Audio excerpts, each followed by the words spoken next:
I mean, one of the answers is going to be listen to your program.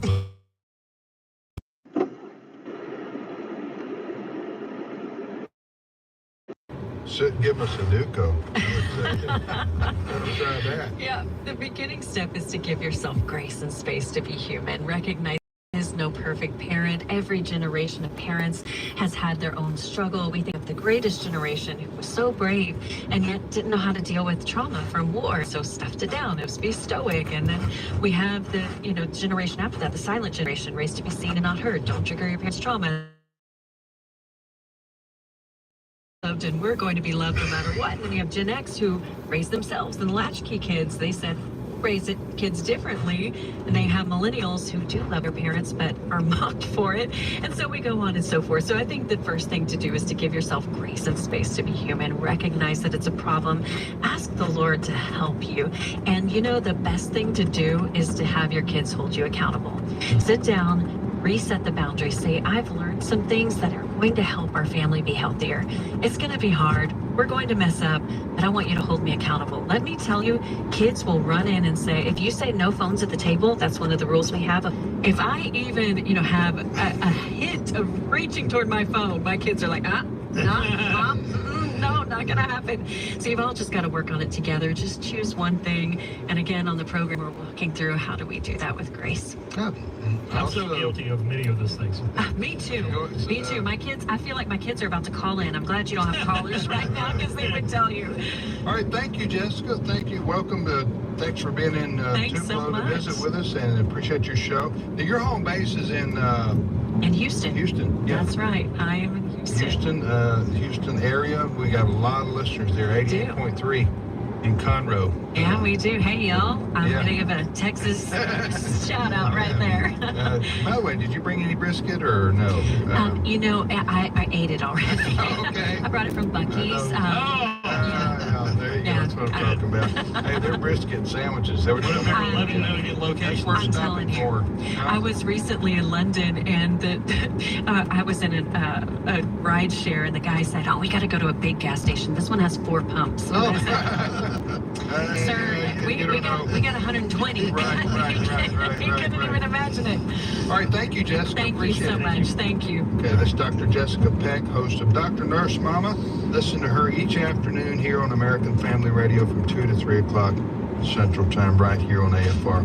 All right, I'm Tim Wildman with Fred Jackson and Chris Woodward and Dr. Ray Pritchard. You are listening to today's issues here on AFR. What's the next story, Chris? Well, I want to bring in, and we're going to circle back, to use a Sakiism, to Aaron Burnett's comments about the possibly white gunman. To prove to people that we're not making a mountain out of a molehill, I have been told we have this audio.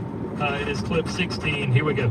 Joiner here to John's reporting that they do know what he looks like. Male, possibly white, mustache, sunglasses, in that building, isolated to, they believe, to various locations, including upper floors is where they're focused. Bless her heart. I don't know where in the world you get possibly white from It's a wonder she didn't say possibly MAGA. That's what she wanted to say. Possibly a Trump supporter. This is the network that they're one of those that believes the white person is the oppressor and is oftentimes guilty of all kinds of things. It could be that mindset driving what she said. If that's what you want to believe, go for it. But just, we need Sergeant Friday. Just the facts. When we're doing a developing news story, we need just the facts, ma'am. Yeah. And when you have a obviously half black, half Asian man, and you're calling him possibly white, that's a reach. That's a real hope. I'm just hoping it's a white guy. Yeah. But it also speaks of a conditioning. In her head. Her mind has been conditioned. That's right. I better not say black, because in case I'm wrong, they're going to think I'm a racist. Yeah. It's sad. Well, like I said, just tell the truth. What is it? Okay, we got a stabber, a man stabbing people at Walmart in Michigan. What ethnicity is for the purposes of identifying him to help? You would say he's a white guy. Although I don't know after the fact what that really matters. Unless you're searching for somebody. Yeah. What does it matter? You just say it was a male who was in his mid-50s or whatever like that. So, Possibly white. It could be. It could be. I worked in television, and the producer is the one that puts the information in the teleprompter that the talent is reading from. It could be somebody that works for Ann Burnett, put that in the teleprompter, and she just read it cold. It is possible. Likely is another issue. Yeah, next story. All right.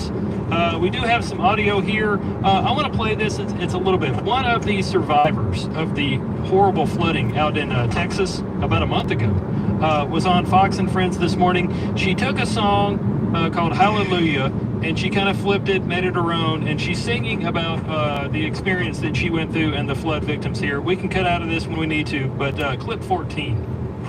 I heard there was a giant flood, but we were washed in Jesus' blood. And you don't really care for my news, do ya? On July the 4th, 2025, the water rose and we went adrift. The baffled king composing hallelujah, hallelujah, hallelujah, hallelujah, hallelujah. Our faith. That was Camp Mystic survivor Skylar Darrington on Fox and Friends this morning performing her cover or rendition of Hallelujah. I'll post a link to the entire song. It's very moving. Did you see that? I saw it this morning live, and it was incredible. Just to think, this little girl is 12 years old. She's in that Camp Mystic when those waters rose. She was able to get out, she was rescued, but she's singing this to honor those who didn't make it out. More than 20 of those little kids who perished in that flood back there, I guess 3-4 weeks ago, July 4th. She said she had help from her mom, but she decided to rewrite the lyrics to that song. That song's been around for a long time, to honor those victims. And so it was really neat. Lauren Daigle, they asked her who her favorite Christian singer was. And she responded why she likes Lauren Daigle. And unbeknownst to this 12-year-old girl, Lauren Daigle was standing behind a curtain just off the set. And she walks out. And they have a hug, and they talk about this. So it was really a neat session. You know, Tim, you talk about all the negative news in the world. This little girl is bringing some light to that. Amen. All right, we're going to take a break right here. We'll be back after the news. Is Steve Paisley Jordo Easy. back from the dock? Yes, he's back. All right, we'll be back in 5 minutes.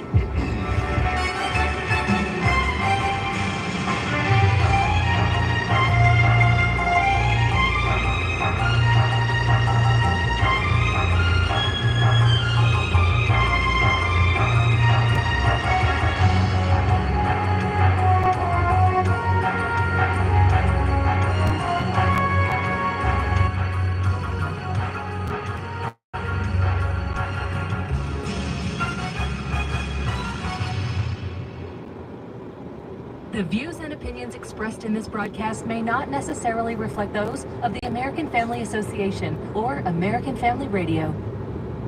90.5 KTXG Greenville, Dallas. Radio has always been portable, but thanks to technology, AFR apps have redefined our portability. Whether you prefer Apple or Android, we've got you covered on your phone or tablet. We're also available on Roku, and of course, you can get Alexa to play us on your smart device. Take us with you across town or across the country. Visit AFR.net or your app store today. This is American Family Radio, a listener-supported ministry of the American Family Association.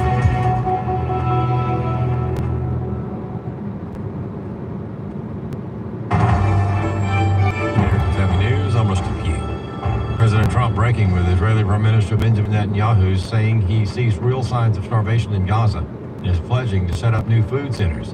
Netanyahu says it is trying to send critical aid to Gaza, but says Hamas is benefiting from the perception of a humanitarian crisis. U.S. Ambassador to Israel Mike Huckabee also points the finger at Hamas. It's a mess, but it is a mess because Hamas has made it a mess. They could have ended this 2 years ago, shortly after October the 7th, but they chose not to. Federal officials have arrested an illegal alien who was working as a police officer in Maine. U.S. Immigration and Customs Enforcement officials say John Luke Evans, a Jamaican national, was arrested after he tried to buy a gun for his job as a reserve police officer with the Old Orchard Beach Police Department. Evans was taken into custody after his attempt to make the purchase sent an alert to alcohol, tobacco, firearms, and explosives agents. Federal officials say Evans legally entered the U.S. in September 2023 in Miami, but overstayed his visa. He was due to leave the U.S. a month later, but never boarded his flight. The case is similar to a Massachusetts incident in April when an illegally present citizen of Congo was arrested while trying to buy a firearm. He was working as a corrections officer at the time. Tanya J. Powers, Fox News. The Food and Drug Administration is announcing actions that the agency is taking against the dangerous 7-OH opioid. FDA Commissioner Dr. Marty Makary warns of how widely available it is. It is sold in vape stores, in smoke shops, in convenience stores, and gas stations that are popping up all over the United States, and nobody knows what it is. The flight tracking website FlightAware.com reporting that there have been more than 1,100 delays and 66 cancellations on flights within, into, or out of the U.S. to date. U.S. Transportation Secretary Sean Duffy says many of the recurring issues are the fault of the previous administration, who he says did not care about air travel because of their war on carbon. They didn't care about air travel because I don't think they wanted you to travel. They wanted you to sit at home because when you travel, you use carbon, and they have a war on carbon. So sit at home, don't travel, and if we can slow it down, make it harder, they're better off with their green scam. President Trump unveiled his action plan for AI last week. Steve Jordahl reports experts say it's a good start. America's AI action plan has 4 major goals: to export American AI, build giant data centers, deregulate, and attack bias. And while the written plan does not mention the country by name, the goal is to beat China to the top. Bob McGinnis, author of the upcoming book AI for Mankind's Future, says deregulating the technology must be done very, very carefully. The president has some great people. They're doing great stuff, but removing carte blanche guardrails can be dangerous. But at the same time, we're in a nuclear-like space race with the Chinese. He says the Chinese are trying to entice other countries to back its push to dominance, offering the technology almost for free. The Chinese are coming out with global thinking strategy. Their generative AI programs are going to be very expansive, and they're going to be very accessible, which really is problematic for us. McGinnis says the current challenge is understanding AI's logic. We need to have explainability for chain of thought, reasoning that these systems go through when they make decisions. But he says the technology is growing so rapidly that, like a wildfire out of control, it threatens to consume everything in its path. It's going to be smarter than we are, and it acts on its own, then we very much are in deep problems. I'm Steve Jordahl.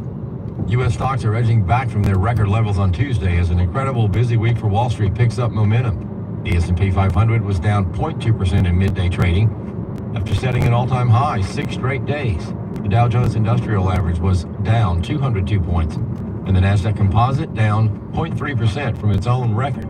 More news online at afn.net and download the AFN mobile app on your computer. I'll do some stand-up comedy, Abe will do some preaching, and I'm really excited about it. The Weekend with AFA is a chance for our supporters to get better acquainted with the people and ministry you're supporting. It's a Weekend with AFA, Thursday, October 2nd through Saturday, October 4th in Tupelo, Mississippi. Speakers will include Abraham Hamilton III, Jenna Ellis, Tim Barton, Tim Wildman, and more. Register at afa.net/weekend. That's afa.net/weekend. Today's Issues continues on AFR with your host, Tim Wildman, president of the American Family Association.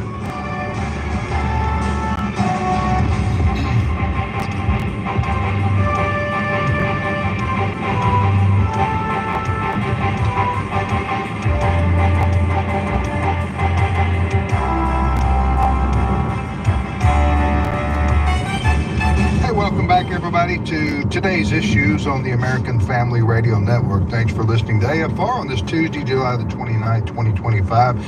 In studio is Fred Jackson, Steve Paisley, Jordan. I don't think Chris would mind. Okay, Chris Woodward was with us earlier, raised in Kansas City, and we thank you for listening. So what's our first story today, Steve? You know, I keep scrolling through my Twitter feed, and I'm seeing these unhinged liberals screaming about how there's a famine going on in Gaza. The people, we're starving them. There's food they just can't eat. Israel's not letting them eat. That's the narrative that's out there, and I tell you, it's getting unhinged.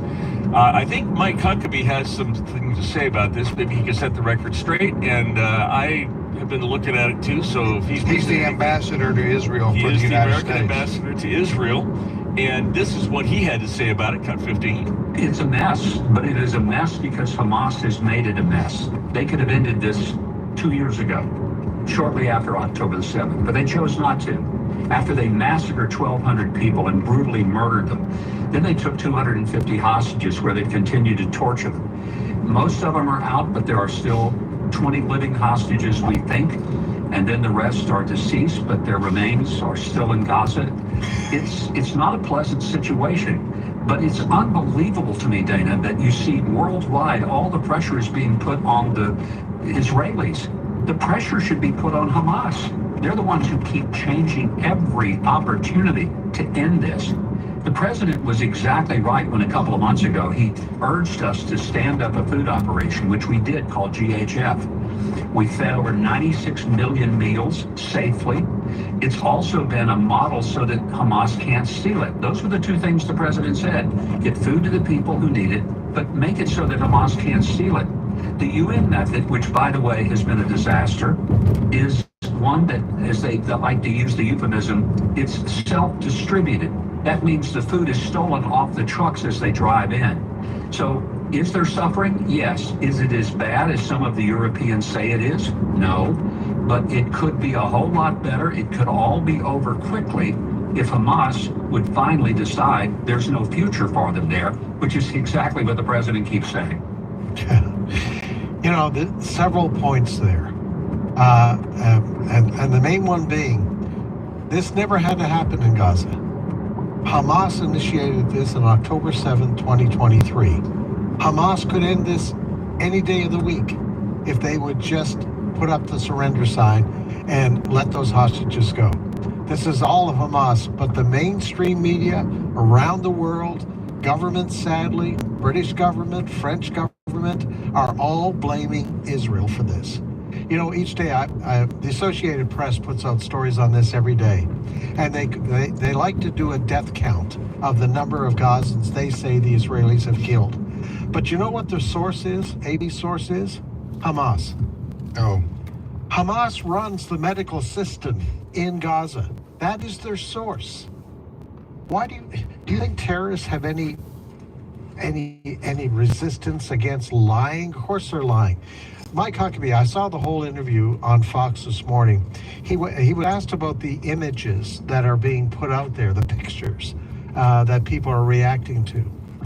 He says, you know, one of the pictures that they put out there is from 2017, even before all of this happened. He says they've been putting out pictures of this woman holding this terrible situation, but he says it's of a disabled baby, a physically disabled